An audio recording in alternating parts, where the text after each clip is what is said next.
यतो यतः समीहसे ततो नो अभयं कुरु शन्न कुरु प्रजाभ्यो अभयं न पशुभ्यः।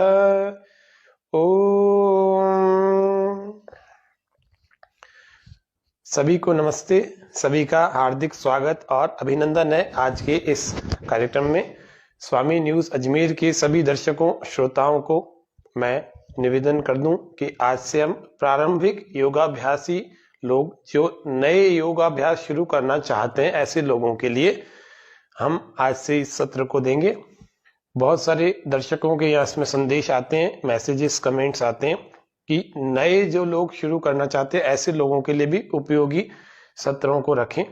तो इसीलिए आज से हम जो नए नए शुरू करना चाहते हैं, देखो योग करने के लिए वैसे तो महर्षि पतंजलि जी के द्वारा जो योग दर्शन में योग का विधान किया है, वास्तविक योग तो वही है। उसी को राजयोग, ब्रह्म योग, अष्टांग योग आदि के नाम से कहा जाता है। लेकिन क्योंकि लोगों के शरीर में बहुत समस्याएं आने लग गई, इसलिए हठ योग के भी कुछ क्रियाओं को कर लेना ज्यादा उत्तम रहता है। क्योंकि आसनों और प्राणायामों से या प्राण की क्रियाओं से या शुद्धि शोधन की क्रियाओं को करने से शरीर शुद्ध जहां होता है वहां शरीर में शक्ति भी मिलती है। उसी के बाद अष्टांग योग करने यानी कि परमात्मा का ध्यान करने और समाधि लगाने का आनंद कुछ अधिक आता है और अच्छे ढंग से आता है। इसलिए पहले अपने देह को शुद्ध कर लेना चाहिए और देह को बलवान स्थिर कर लेना चाहिए। तो इसके लिए हम इस हठ योग के इस पूरे विधान को थोड़ा थोड़ा देखेंगे और थोड़ा सूक्ष्म व्यायाम, स्थूल व्यायाम, सूर्य नमस्कार, भूमि नमस्कार आदि आदि ये बाद में देखेंगे। पहले हम सहजता वाली सरल सरल चीजें करते हैं जो कि आसनों से पहले करनी चाहिए। एक बेसिक से शुरू करते हैं। बेसिक से सिर से लेकर पैर तक सभी अंगों के सूक्ष्म व्यायाम थोड़े थोड़े आज देखेंगे, थोड़े थोड़े कल देखेंगे, एक दो आसन देख लेंगे। इस तरह से यदि हम ऐसे पद्मासन में बैठ सकते हैं तो अच्छी बात है, नहीं बैठ सकते तो सुखासन में या फिर सहज आसन में किसी में भी ऐसे बैठ जाए। यदि आप ऐसे नहीं बैठ सकते हैं तो पैरों को सामने खोल करके बैठ जाए। लेकिन बैठने की जो पद्धति है वो सबसे पहले होगी, खड़े होने के बाद करने वाली बाद में, और फिर लेटने के बाद करने वाली सबसे अंत में होगी। तो पहले बैठने वाले करते हैं। दोनों हाथों को इस प्रकार से अपने इन घुटनों पर रख लीजिए और श्वास को भरते हुए कंधों को आगे से ऊपर ले जाए। श्वास को छोड़ते हुए कंधों को पीछे से नीचे ले जाए।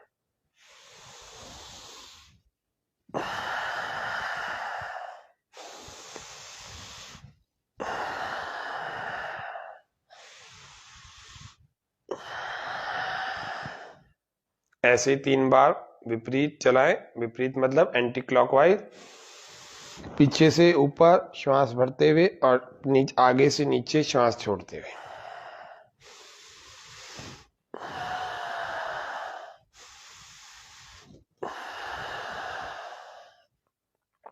इसी प्रकार से दोनों हाथों को साइड में खोल लीजिए। ये सर्वाइकल स्पॉन्डिलोलाइटिस नाम की बहुत बड़ी समस्या बहुत सारे लोगों को हो रखी है। वे भी अगर इन व्यायामों को धीरे धीरे करेंगे तो उनकी भी समस्या दूर होती जाएगी। रोज थोड़ा थोड़ा आराम मिलता जाएगा। श्वास भरते हुए ऊपर यहाँ लगाएं, थोड़ा रोकें और श्वास छोड़ते हुए नीचे यहाँ रोकें। ऐसे कंधों को भी प्रयत्न पूर्वक ऊपर नीचे लाया करें।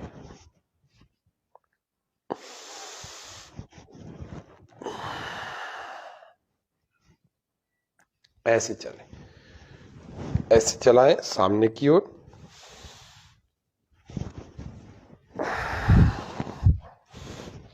कंधों को ऐसे ऊपर उठाएं, मतलब केवल आपको यूं नहीं करना, कहीं ऐसा नहीं करना, इसके अलावा भी आपको करना है।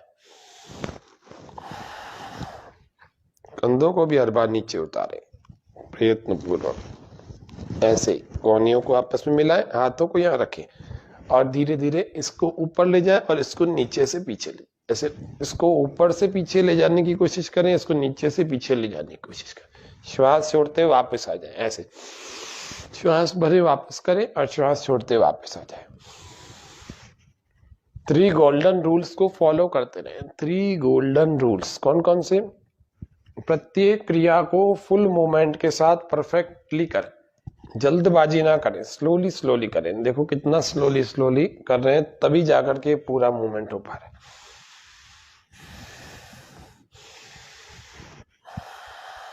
सेकंड रूल कौन सा है? हर अभ्यास को करते हुए श्वास को भरते और छोड़ते भी रहे। तीसरा रूल कौन सा है? हर अभ्यास के साथ में अपने मन को उस अंग पर टिका कर रखना जिसका व्यायाम आप कर रहे हैं।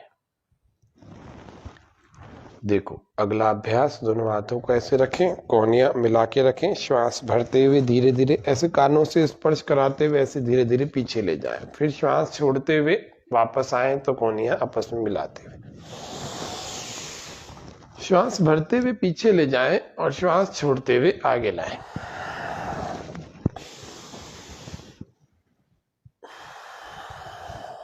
ऐसे ही 3 बार। ऐसे यहां से कर लेंगे उल्टा।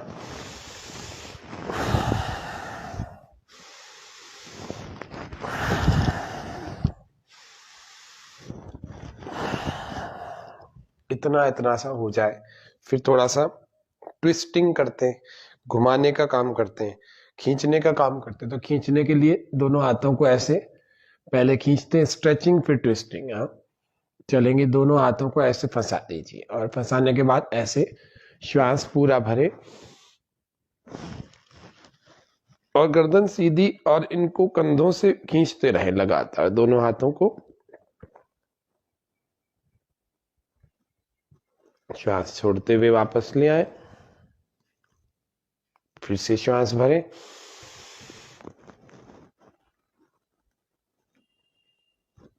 फिर से श्वास बाहर,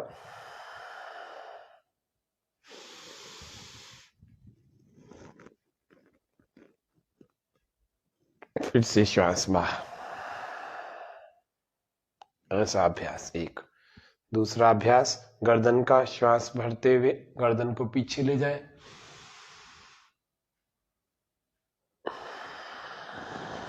आधा आधा चक्कर लगाएं, गर्दन ढीली छोड़ें। पहले सबसे पहले गर्दन को ढीला छोड़ देंगे।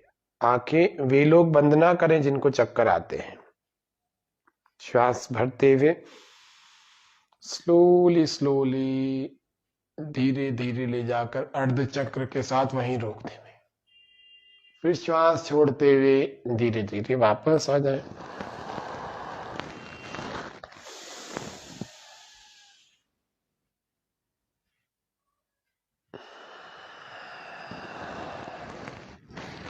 ऐसे ही 3 बार इधर से कर लेंगे, श्वास भरते हुए पीछे,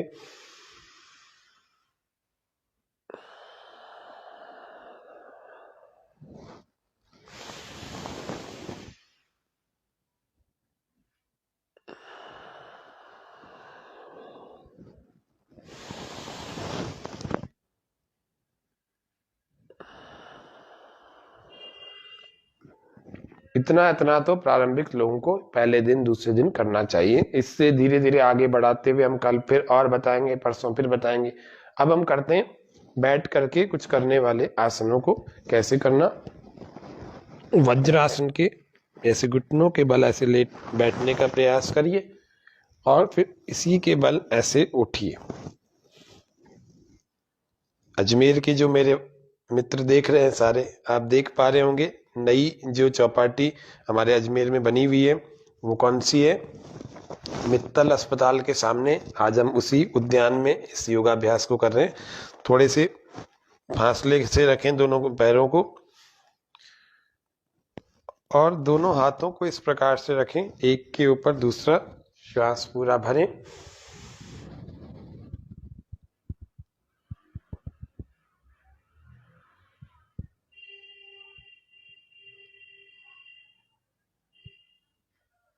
श्वास छोड़ते हुए वापस आ जाए। दूसरा अभ्यास, दोनों हथेलियों को ऐसे लगाए, श्वास पूरा भरे, हथेलियों से कमर को आगे धक्का देवें।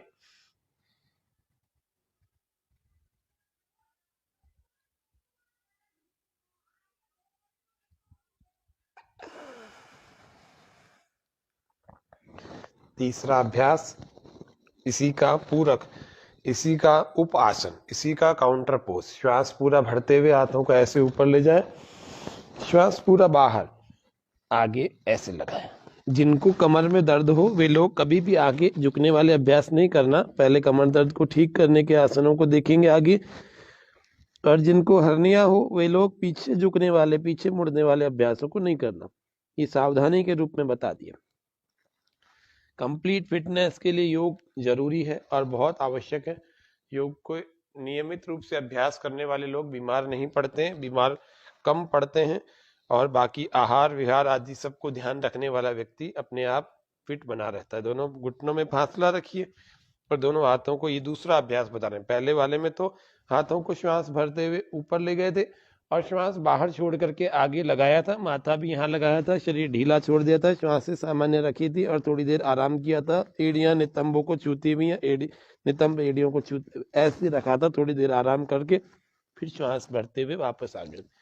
लेकिन अब दूसरे वाले अभ्यास में हम क्या करेंगे, दोनों घुटनों को ऐसे फासला में रखेंगे और दोनों हाथों को यहाँ जमीन पर रखें बीचों बीच, और धीरे धीरे इन हथेलियों को आगे खिसकाते जाएं, खिसकाते जाएं, खिसकाते जाएं, पूरा आगे तक जब ले जाएंगे तो धीरे धीरे शरीर भी आगे की तरफ झुकाएं और थोड़ी जमीन पर रखने की कोशिश करें। और नहीं रखने में आए तो माथा लगा लें जमीन से, कोहनियों तक की भुजाएं जमीन पर लगी रहेंगी, एड़ियां नितंबों को छूती रहेंगी और श्वास भरते और छोड़ते रहें।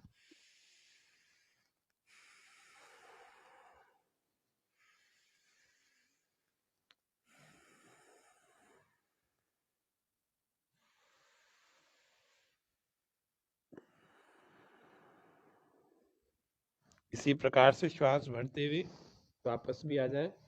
गए हम आगे हाथों खिसका करते और आए हम हाथों को सीधा ऊपर उठा करके आए। ये छोटे छोटे से अभ्यासों से हमें काफी सारी आसानी हो जाती है। कुछ विशेष आसनों को करने के लिए कोशिश करिए। पेट के बल लेट करके अभ्यास, साधारण रूप से दोनों हथेलियों को ऐसे अपनी ठोड़ी के नीचे लगाइए, उंगलियों को गालों पर लगाए। दोनों पैरों में से एक पैर राइट वाला उठा करके श्वास भरते, श्वास छोड़कर वापस, फिर श्वास भर के लाइए, श्वास छोड़कर वापस। इसको नितंब से लगाइए, इस हील को हिप से लगाइए।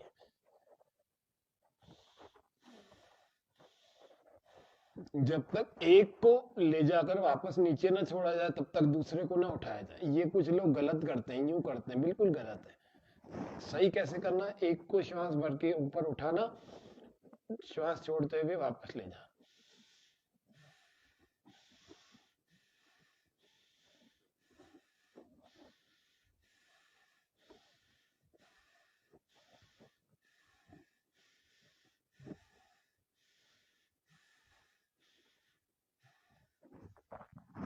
अगला अभ्यास दोनों को एक साथ।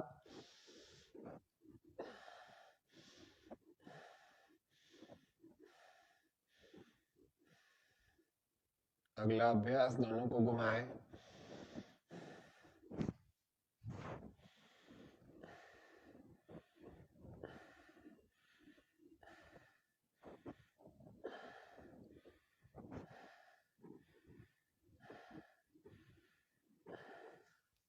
ऐसे चलाते रहे। अगला अभ्यास कमर को मोड़ करके ऐसे आना, दोनों हथेलियों को ऐसे लगाओ, कंधों के थोड़ा पास में, उंगलियों को मिला के रखेंगे, दोनों पैरों को पास में रखें, श्वास पूरा भरें।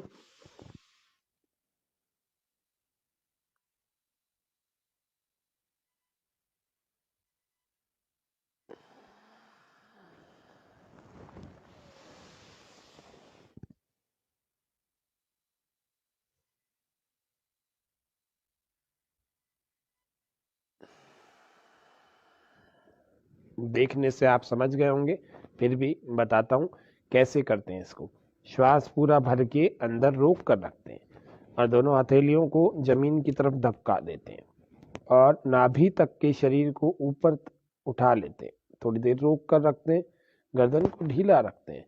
नाभि तक के शरीर जब ऊपर रुका रहेगा तो हमारा मन टिका रहेगा हमारी मेरुदंड पर, हमारे रीढ़ की हड्डी पर टिका रहेगा। इससे रीढ़ की हड्डी मजबूत तो होती है, लेकिन साथ ही साथ इससे वो लचीली भी होती है। रीढ़ की हड्डी के जितने रोग हैं अथवा कमर का भी जो रोग है, कमर का दर्द है, कमर की ऐंठन है, पीठ का पुराना दर्द है, वे भी धीरे धीरे दूर होते हैं। सर्वाइकल में भी विशेष लाभ होता है। श्वास पूरा भरे।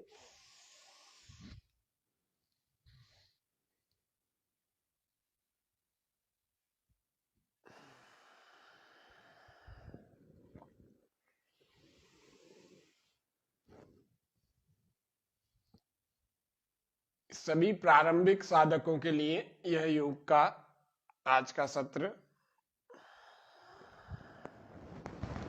दोनों हाथों को ऐसे ले जाए, एक कलाई को पकड़े, श्वास भरें,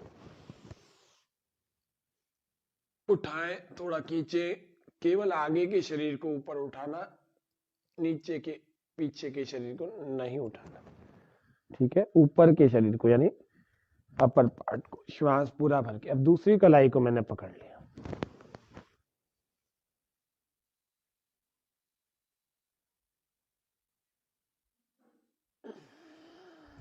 श्वास छोड़ते वापस। अब थोड़ी देर आराम करें बाल आसन में, ऐसे बिल्कुल शरीर ढीला, आंखें बंद, लंबे लंबे श्वास भरें या छोड़ें।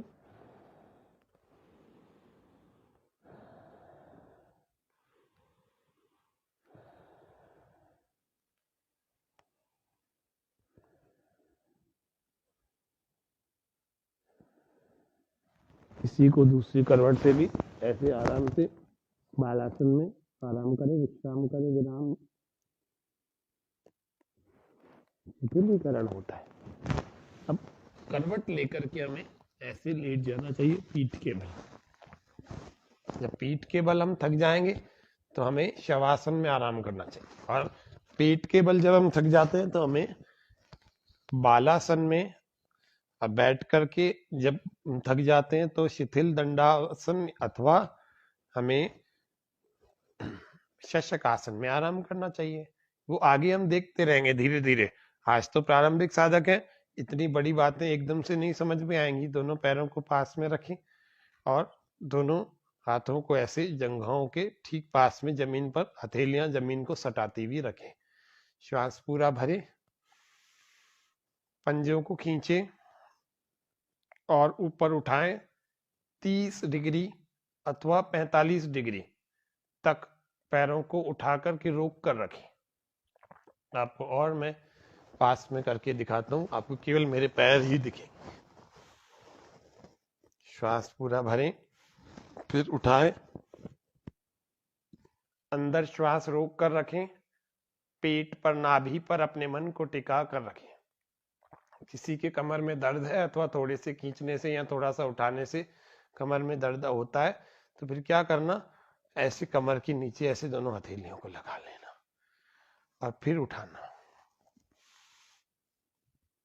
नाभि का धरन का डिग जाना, नाभि खिसक जाना, नाभि की धड़कन का अपने स्थान से हट जाना, उन सब के लिए यह उत्तान पाद आसन उपयोगी आसन है। पेट की जितनी भी समस्याएं, उन सब के लिए, आंतों को मजबूत करने के लिए। अगला अभ्यास, एक पाद अर्ध हलासन। श्वास भर करके उठा रहे, श्वास छोड़ते हुए वापस आ रहे।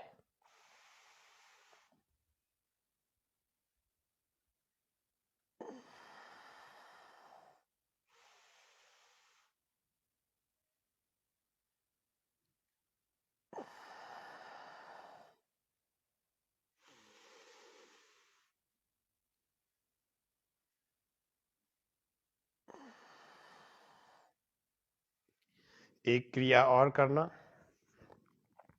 कौन सी करना, ऊपर उठाना, थोड़ा थोड़ा ऊपर उठाना, कमर को ऐसा रखना, थोड़ी देर रुकना, वापस आ जाना।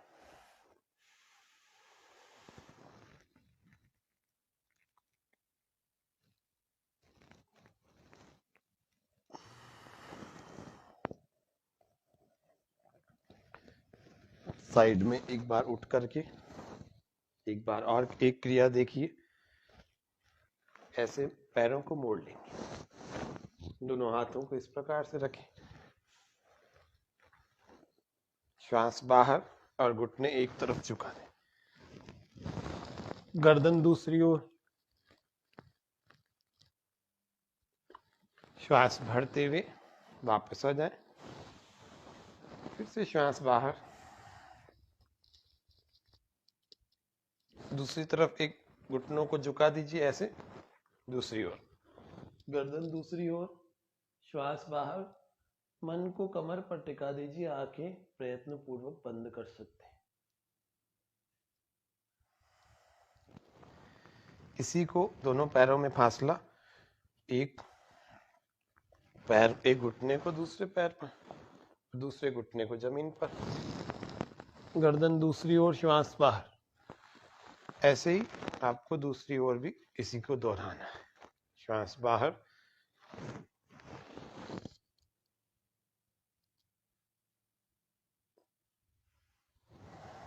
एक और अभ्यास आज देख लेते हैं।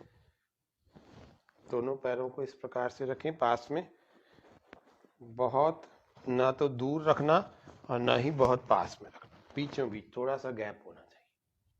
हाथों को भी इसी प्रकार से, फिर श्वास भर के धीरे धीरे इस लोअर पार्ट को हम उठाएं और अपर पार्ट को भी ऐसे उठाएं, बराबर करें, गर्दन को पीछे लटका देंगे। सर्वाइकल स्पॉन्डिलोलाइटिस के लिए उपयोगी क्रिया भी है, लेकिन पूरे शरीर की स्ट्रेंथ को बढ़ाने के लिए भी उपयोगी क्रिया है। एक बार फिर से इसी को करते हैं, फिर श्वास भरें, फिर से उठाएं शरीर, टेबल पोस्चर, इस टेबल पोस्चर को हम अभी कर रहे हैं, मेज आसन कहते हैं इसको। इसमें एड़ियां नहीं उठानी होती, हम चाहे एड़ियां थोड़ी दूर दूर कर सकते हैं, लेकिन उठानी नहीं है। जिनको चक्कर आए वे लोग फिर आराम कर लिया करें, और जब पूरे आसनों का, पूरे क्रम का आप कर लीजिए, तो फिर धीरे धीरे आपको शवासन में आराम भी करना चाहिए। जब पूरा अभ्यास हो जाए, आप थक जाएं, तो थोड़ी देर शवासन में लेट जाए और लंबी लंबी श्वास। शवासन में पैरों में 1 से 1.5 फीट का फासला होता है, हथेलियां आकाश को देखती हुई कमर के थोड़ी दूरी पर होती हैं, शरीर ढीला छूटा हुआ होता है। लंबी लंबी श्वासें भरते हैं,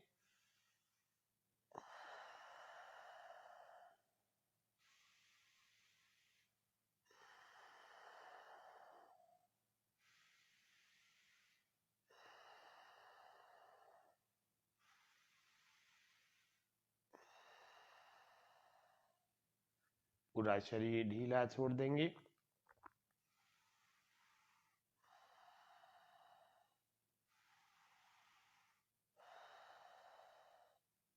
जब लगने लगे कि हाँ अब थकान दूर हो गई, तो धीरे धीरे से अपनी हथेलियां आपस में रगड़ें, गर्म कर लेंगे। गर्म गर्म हथेलियों को अपनी आंखों, अपने चेहरे, अपने गालों, अपने समूचे मुखमंडल पर लगाए, नीचे भीतर से अपनी आंखों को कोमलता से खोलें और फिर बाईं अथवा दाईं करवट लेकर के उठ करके बैठ जाए। ये योग के आज प्रारंभिक साधकों के लिए छोटे छोटे अभ्यास, व्यायाम, सूक्ष्म व्यायाम और कुछ थोड़े बहुत आसन। एक आसन पद्मासन का होता है, उस पद्मासन के आसन में दोनों पैरों को पहले सीधा करके फिर लगाना चाहिए। एक पैर को ऐसे लगाएं एक जंघा पर, दूसरे पैर को ऐसे उठा करके दूसरी जंघा पर लगाएं और फिर धीरे से जब इसका आसन लग जाएगा तो आप देखें एक बार कि दोनों घुटनों को जमीन पर लगा के रखना है। हमारे दोनों घुटने जमीन पर लगे हुए, ऐसा नहीं कि ये वाला ऊपर उठा लिया तो ये ऊपर उठा हुआ है और फिर इसको लगा रहे हैं तो हम झुक रहे हैं। तो प्रारंभ में होगा ये, यदि ऐसा हो रहा है तो दूसरे पैर को पहले रखो, इसको बाद में रखो, ऐसे भी हो जाता है। दोनों में से बदल बदल के देखो कैसे होता है। तो प्रारंभिक जितने भी साधक हैं कोशिश करें इस पद्मासन को लगाने की। पद्मासन योग में अच्छा आकर्षक आसन तो होता ही है, हमारी टांगों को मजबूत करता है, हमारी नस नाड़ियों को, जो लोअर पार्ट है हमारा उसको बड़ा अच्छा बना के रखता है। इसलिए पद्मासन प्राणायाम के लिए भी अच्छा है, ध्यानात्मक आसन है। तो जो ध्यान करना चाहते हैं उन सब के लिए ये पद्मासन बड़ा उत्तम आसन है। जो 5-7 अच्छे आसन होते हैं इनमें से एक आसन ये है। तो प्राणायाम करने के लिए सबसे पहले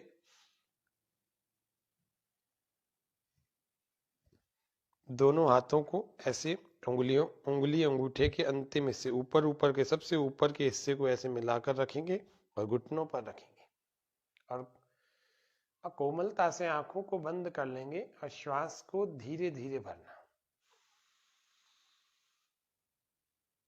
और धीरे धीरे ही बाहर।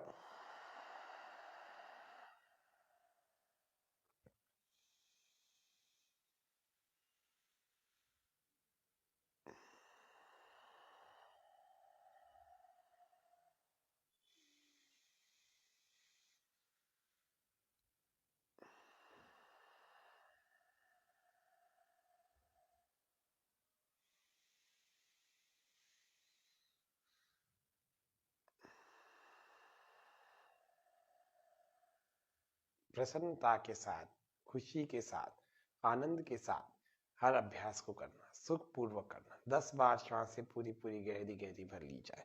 चाहे ऐसे नहीं भरने में आ रही तो ऐसे भरो।